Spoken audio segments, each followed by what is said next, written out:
Hi everybody, இன்னைக்கு நம்ம வந்து கலோகேஷன்ஸ் பார்க்க போகிறோம். நான் எடுத்துக்க கொண்ட ஒரு வார்த்தை டேக். டேக் வச்சு பார்த்தீங்கன்னா நிறைய விஷயங்கள் நம்ம ஆட் பண்ணியிருக்கோம். இதை வந்து பார்த்தீங்கன்னா ஒரு சென்டென்ஸாக நம்ம மேக் பண்ணி பழக போகிறோம். தமிழ் அர்த்தம் உங்களுக்கு கொடுத்துருக்கேன். இதில் நம்மளோட சேனலை இது வரைக்கும் நீங்கள் சப்ஸ்கிரைப் பண்ணலன்னா சப்ஸ்கிரைப் பண்ணிட்டு லைக் பண்ணிட்டு ஷேர் பண்ணுங்க. இன்னும் நிறைய கலோகேஷன்ஸோட நான் சந்திக்கிறேன். பிகாஸ் இது வந்து ரொம்ப யூஸ்ஃபுல்லாக இருக்கும். உங்களுடைய ஃப்ளூயன்சி லெவலை அடுத்த லெவலுக்கு கொண்டு போகும். அதுக்கு தான் இதை நான் சொல்லித்தரேன். டேக் எ நேப் அப்படின்னா தூங்குன்னு அர்த்தம். அதாவது I would like to take a nap in the evening. So சில பேர் வந்து சாயங்காலம் தூங்குவாங்க, சில பேர் ஆஃப்டர்நூன் தூங்குவாங்க, இந்த ஆஃப்டர்நூன். ஸோ இந்த மாதிரி சென்டென்ஸ் நீங்கள் யூஸ் பண்ணலாம். அதாவது நான் சாயந்தர பொழுதிலே சற்று நேரம் தூங்குவேன், ஓய்வெடுப்பேன் அப்படின்னு சொல்லும்போது டேக் அ நேப் அப்படின்றத சொல்லலாம். டேக் அ லுக் அப்படின்னா பார்வையிடுதல். So I often take a look at something. ஏதோ ஒரு விஷயத்தை நீங்கள் அந்த இடத்துல ஃபில் பண்ணிக்கங்க. ஒரு விஷயத்த நம்ம பார்வையிடுறோம் அப்படின்னா அந்த இடத்துல நம்ம அந்த சென்டென்ஸை மேக் பண்ணலாம். அடுத்து டேக் அ லெசன், பாடம் எடுத்தல். So I take a lesson on weekly basis. So weekly basis அப்படின்றது நம்ம வந்து வாரத்தில் மட்டும் தான் நான் கிளாஸ் எடுப்பேங்க அப்படின்ற மாதிரி சொல்றது. அடுத்து டேக் அ ஹாலிடே, விடுமுறை. இப்போ நீங்கள் வெக்கேஷன் போறீங்க அப்படின்னா கண்டிப்பாக நீங்கள் என்ன செய்யலாம், நீங்கள் வந்து விடுமுறை எடுக்கலாம். ஸோ டேக் அ ஹாலிடே அப்படின்றது எப்போ எடுப்பீங்க அப்படின்றது சென்டென்ஸ் யோசிங்க. நீங்கள் ட்ரை பண்ணுறீங்களா? முயற்சிங்க, உங்களுக்காக நான் காத்திருக்கேன். ட்ரை பண்ணிட்டு டெக்ஸ்ட் பண்ணிடுங்க மறந்துடாம.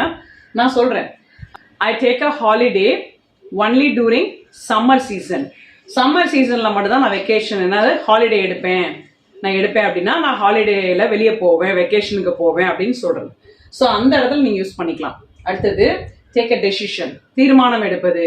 So I take a decision with elders. பெரியவங்களோட உட்காந்து தான் நான் டெசிஷன் எடுப்பேன் அப்படின்னு நம்ம சொல்லும்போது பயன்படுத்திக்கலாம். இது ஒரு சென்டென்ஸ் நீங்கள் மேக் பண்ணுங்க. உங்களுக்கு தெரிஞ்ச சென்டென்ஸை நீங்கள் மேக் பண்ணுங்க. இதை நீங்கள் வந்து பார்த்தீங்கன்னா பாஸ்ட் டென்ஸ்லேயே நீங்கள் யூஸ் பண்ணிக்கலாம். அடுத்து டேக் அ கால். சில நேரங்களில் நம்ம தொலைபேசி அழைப்பை வந்து அட்டன் பண்ணுறது, எடுக்கிறது, அதை தான் take a call. Could you please take a call. அந்த இடத்துல நம்ம குட் யூ ப்ளீஸ் போட்டுக்கிறோம். ஸோ அந்த ஃபோன் கால் அட்டன் பண்ணுமா அப்படின்னு நம்ம சொல்லுவோம்ல, அதுக்கு யூஸ் பண்ணிக்கலாம். டேக் அ பவ் அப்படின்னா பாராட்டு, அப்ரிஷியேஷன் சொல்லுவோம்ல. So I always take a bow if someone wins the game. ஒரு கேமில் ஜெயிக்கிறாங்கன்னா நான் அவங்களுக்கு தலை வணங்குவேன், நான் வந்து அவங்களை அப்ரிஷியேட் பண்ணுவேன். ஸோ அந்த மாதிரி சொல்லும்போது நம்ம என்ன செய்யலாம், பவ், டேக் அ பவ் அப்படின்னு சொல்லலாம் தாழ்மையா. ஸோ இந்த மாதிரி நிறைய கலோகேஷன்ஸ் யூஸ் பண்ணி நிறைய சென்டென்ஸ் வந்து ஃப்ரீக்வெண்ட்டாக நீங்கள் வந்து ப்ராக்டிஸ் பண்ணீங்கன்னா ஒரு நாளைக்கு ஒரு 50லேருந்து 100 வாக்கியங்கள் உங்களுக்கு நீங்கள் கிரியேஷன் அப்படின்ற ஒரு பட்சத்தில் நீங்கள் உருவாக்குறீங்க அப்படின்னா சூப்பராக இங்கிலீஷில் பேச முடியும். இதை நீங்கள் ப்ராக்டிஸ் மட்டும் பண்ணி பாருங்க. அப்புறம் நீங்கள் என்கிட்ட சொல்லுவீங்க காமெண்ட் செக்ஷனில், மேம் அது ரொம்ப யூஸ்ஃபுல்லாக இருந்துச்சு, இப்போ எனக்கு நல்லா ஃப்ரீக்வெண்ட்டாக யோசிக்கிற அந்த திங்கிங் கெப்பாசிட்டி அதிகரிக்குதுன்னு நீங்கள் சொல்லுவீங்க. சரிங்களா? ஸோ இந்த லெசன் உங்களுக்கு பிடிச்சிருந்துச்சு அப்படின்னா லைக் பண்ணுங்க, ஷேர் பண்ணுங்க. இதே மாதிரி நிறைய கலெக்ஷன்ஸோட உங்களை சந்திக்கணும் அப்படின்னா 500 கலெக்ஷன்ஸ் என்ற கலெக்ஷன்ஸ் இருக்கு. வேணும்னா சொல்லுங்க, காமெண்ட் செக்ஷன்ல மறந்தாம தெரிவிங்க. கண்டிப்பா இதே மாதிரி நான் உங்களுக்கு போஸ்ட் பண்றேன். Thank you, bye, take care, subscribe.